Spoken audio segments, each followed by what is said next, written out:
ننطلق منها هي لتوحيد الجهود أولا، لتنمية وتطوير المشترك بيننا جميعا، أيضا لأن تكون قوة اقتراح جدية وحقيقية. لأن الأساليب التي اللي نعيشوا فيها جمعيات، مع احترام كل جمعيات ومنظمات وحتى التنظيم الإداري الموجود، لن يسمح بإضافة وتطوير للجريمة. هذا ما نجم نطمنكم فيه. الوضع الموجود حتى بالدستور الجديد هذايا بهذا التمييز الإيجابي للجهات سنكون آخر الجهات اللي سنتمتع بالتنمية منذ الآن، ولذلك قلت أنه نطوروا روحنا في الشكل. إذا ننطلق من فكرة أنه هذا المجلس سيكون قوة ضغط واقتراح، يعني كل ما عندوش الآليات القانونية التقريرية، ما زال عندنا فرصة قانونية جاية، وهي صياغة القوانين التنظيمية للبلاد، التنظيم الإداري المتعلق بالمجالس الجهوية أو المجالس المحلية أو غيره. نجم نستغلوا الفرصة هذه باش تكون فيه الثغرة، وموجودة الثغرة بسيطة نوعا ما، ونجم نطوروها كما نجم نطوروا أنه يقع تنقيح الدستور، وما تاخذوش الفكرة وأن تنقيح الدستور حاجة خرافية ولا هلامية، لا نجم يتلقى حتى بعد شهرين أخرين. ثقوا وتأكدوا من المسألة هذه.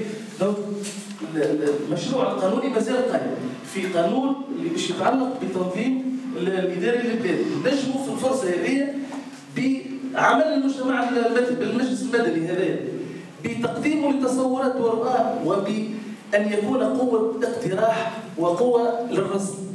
هذا نجم نقنعوا السلطة. ثم حتى كان فشلنا فيها على المستوى القانوني، سيبقى هذا المجلس هو القوة الاقتراح وتجميع الجهود اللي نجم نبنيو عليه غدوة كل مشاريعنا وكل حاجياتنا.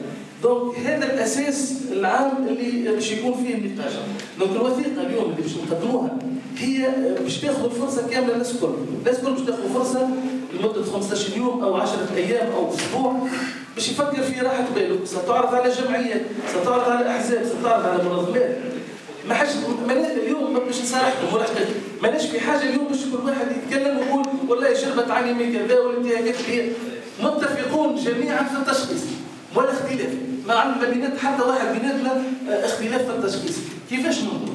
أنا في تقديري اليوم الأمور العملية يلزمها هي العنصر الأول اللي كنت بحكي عليه، البحث عن المشترك اللي نحطوه من توا بيناتنا بميثاق معنوي أخلاقي رابطة تلزمنا جميعا بأن المشروع هذا يكون البيبي اللي باش نكبروه مع بعضنا وماناش مستعجلين عليه. ينجم يكبر بعد 6 شهور، بعد عام، بعد غيره، والمشروع هذا له حاجة للطاقات وفي حاجة للمال. وإذا نفصلوا حاجة على حاجة لن ينجح المشروع. مشروع في حاجة للمال، لأنه سيكون فيه جهات أو لجان للعمل وفيه مرصد مشروع والحلم الكبير. راهو التطورات الجديدة اللي وقعت في العالم العمل بالمراصد، مرصد معناها يرصد الانتهاكات البيئية، الثقافية، الاقتصادية، الإدارية أو غيره. هذه هي قوة المجتمع المدني، ماهوش قوته برك في الاحتجاج ولا في الإضراب. أما لازموه في تونس مازال ما طورناش الأساليب، ما زلنا مغرمين بحكاية الإضرابات والاحتجاجات، ما مشيناش الآليات الجديدة اللي نفكروا فيها. اليوم كالعادة جربة تكون سباقة في المسألة هذه، أنه نطور أشكال الاحتجاج وأشكال اللي يطالبوا بها بمشروعنا وحلنا.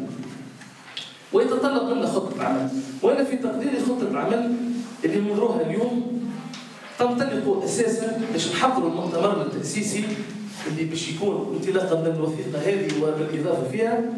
هو أولا اختيار ويعني تكوين لجنة للتنظيم كما فكرنا في الوثيقة باش نمشوا الأمور العملية. ثم لجنة تنظيم، ما عادش باش يكونوا بالعفوية اجتماعنا عملنا إعلان وإيجا ونحضر الاجتماع. ثم لجنة تنظيم ستكون مسؤولة على الإشراف على الاجتماع.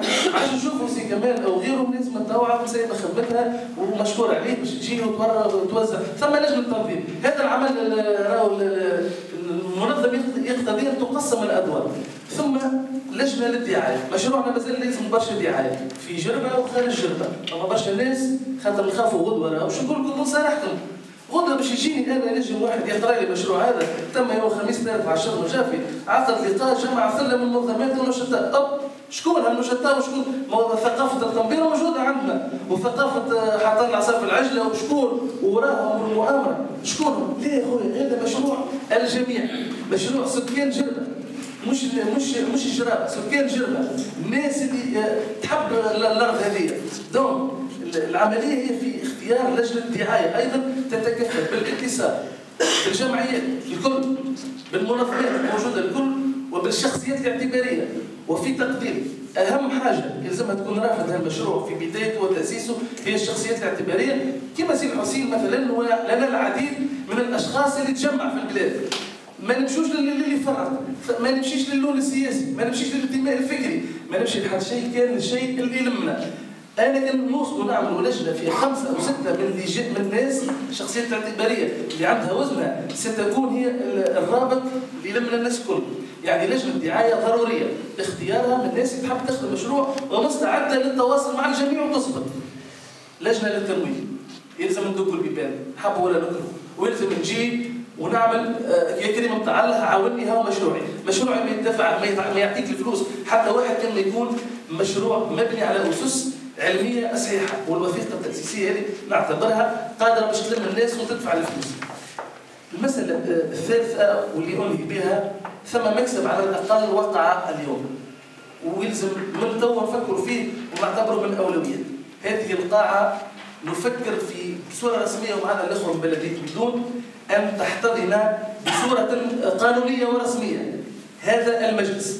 راهو الدار اللي تلمنا ومن بعد نتعاركوا الداخل ونتفاهموا الداخل، حتى كان بدينا بعد عام عندنا مقر يلمنا فيه كل الظروف. زوز من الناس او 3 تتكفل بالمساله هذه القانونيه مع بلديه بدون، وما نتصورش بلديه بدون باش تعرف تعطينا مهله بتاع 6 شهور مكنا منه مجانا، ثم نعمل على رواحنا نسوقوه. ما يزيد العمل التطوعي والعمل البلوشي ما يطولش ما يطولش. دونك اذا ننطلقوا من هذا ونبقاو في هالنقاط هذه فقط قادرين بشويه بالصبر نحموا برشا. اما راهو العمل في التراب باش يطلب منا برشا جهد. سامحوني كان طولت عليكم باش حطيت المساله في اطار. صح.